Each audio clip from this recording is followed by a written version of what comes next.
What's up everybody? Today's video is a how-to video on how to use an impact driver. I'm going to go over all the basics and basic safety precautions and stuff like that. So if you've never used an impact driver before, I'm going to explain how to use one. And I'm talking about impact drivers, these guys, not drills. There is a difference, but that's for another video. Check out my Patreon, link is in the description. So these are Dewalt impact drivers, so they're good quality impact drivers, but pretty much all impact drivers, whether they're a Dewalt, a no name from Amazon, or a Hilti, they pretty much all work the same way. Obviously they're going to perform completely different, but how you use them is pretty much the same. And even if you get an old one off eBay, it's pretty much the same as using a new one. So I'll just show you all the basic things on an impact. So you have the collet. The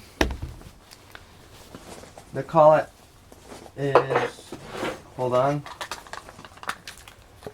So the collet is basically a chuck, but it's not like a drill where you have to spin it. With most more expensive new impact drivers, you just push it in. By the way, impact drivers, you need to have a 6mm or 1/4 inch hex shank like this. You can get drill bits these days that have a hex shank on them, but most of the time you're using a screw bit like this, like these. So on this one, you just push it in, and then when you want to release it, you just pull the collet forward. You don't have to pull the collet forward to push it in. Some of them have the older style where you can't just push it in. You have to pull the collet forward, push it in, and then it's locked in, and you do the same to take it out. I kind of prefer that one to this one, although I've never had a problem with the quick release. So then, this is your forward and backwards. The little arrow points to forward, meaning it's spinning clockwise.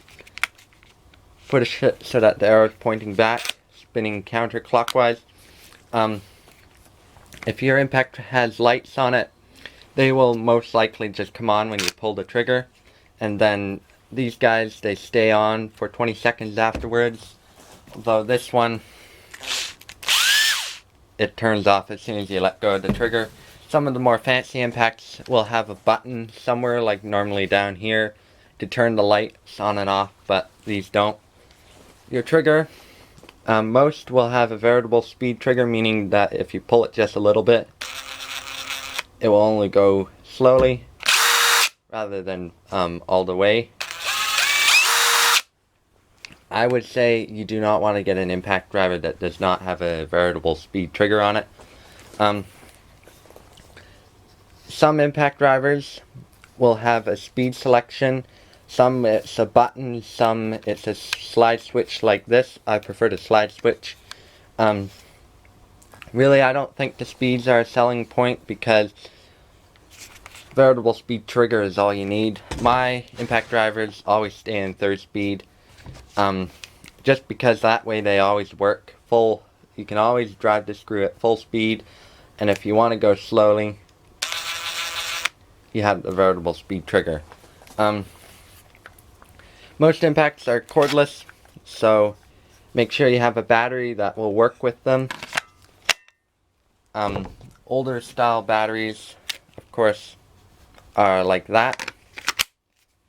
Always make sure your battery is properly clipped on, because especially on these older ones, they sometimes could fall off if they aren't put on properly.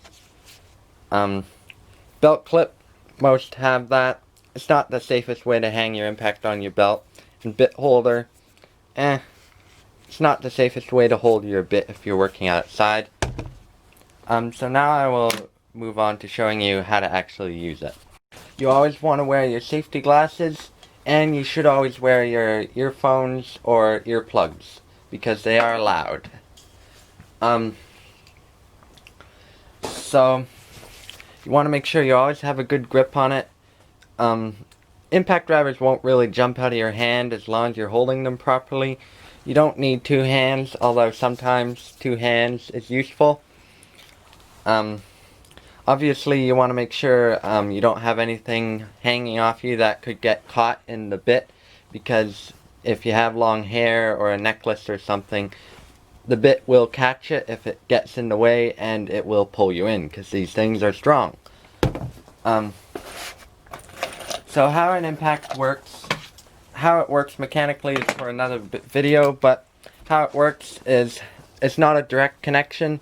There's a slip in here, so as you're driving the screw in, once it gets harder than the motor can turn, it starts to the hammer starts to slip over the anvil starts to slip over the hammer, or the hammer starts to slip over the anvil. I forget which way it goes, but the piece that's connected to the motor starts slipping over the piece that's connected to the bit, and it makes a hammering sound, and what it's doing is pounding on the screw, and also because it has half a turn before it comes back and hits again, it can build up speed and hit it, which will turn the screw around like this.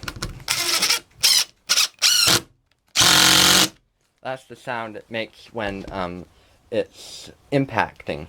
Otherwise it's just a motor running when you don't hear that hammering sound. So that's basically how it works. You can use an impact driver to drill with a spade bit. I do not recommend using an impact driver to drill with a spade bit unless you don't have a good drill. If you have a good drill, just put it in the drill. Smaller bits like these guys, yeah, they might work. Obviously you don't want to push your impact driver too much. If you're doing big lag bolts or something, you should pre-drill or use a hand tool or an impact wrench. But most impact drivers should be able to do regular screws. So when you're driving screws into something, you want to be careful and make sure that the screw is not going to destroy your project. So the best way to do that, if you aren't sure if by driving the screw in is going to destroy your project, is to drill a pilot hole first. Or if you aren't going to drill a pilot hole, or even if you have drilled a pilot hole and you're still concerned, and you just drive it in slowly, like this. Well, maybe not as fast as I went towards the end, but if you drive it in slowly, you'll have more control.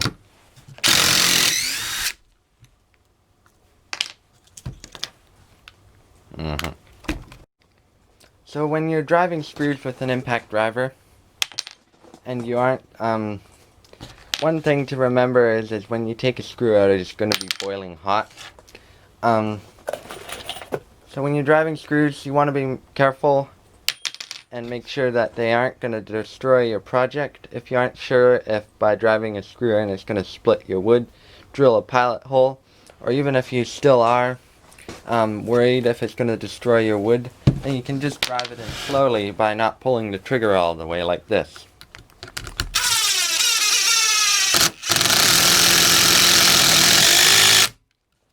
Of course, towards the end you could speed up all the way to get it in properly.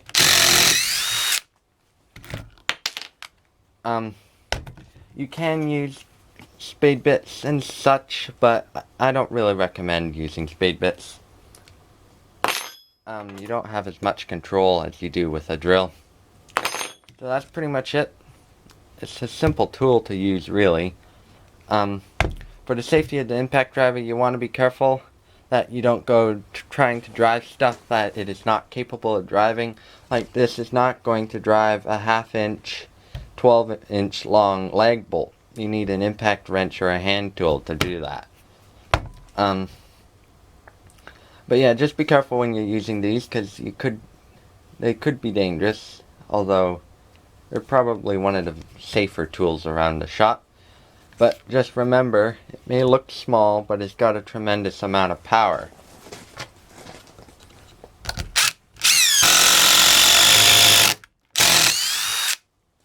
It has a lot of power. And because of the way it works, I would not want to be driving screws without an impact driver, because the other thing is as you're driving, it is not trying to do this like a drill would.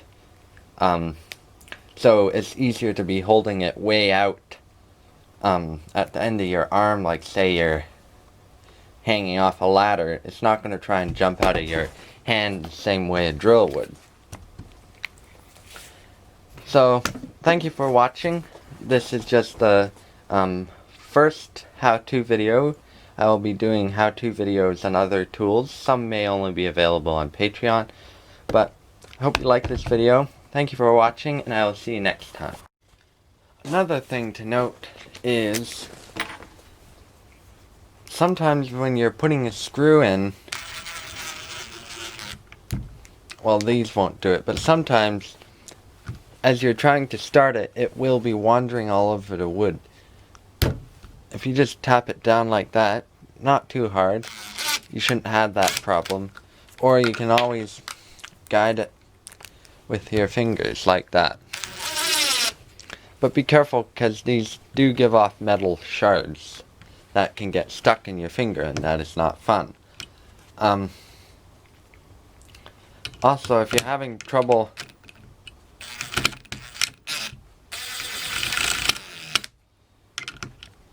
not getting it to grab the screw, it's either because your bit or your screw is stripped. You always want to make sure you have the right size, and right shape bit. I always use Torx 20s and Torx 25s just because I think the Torx fits really well in the screw head, so it's a lot better than a Phillips. Although Robertson's, the square drive screws, are pretty good too.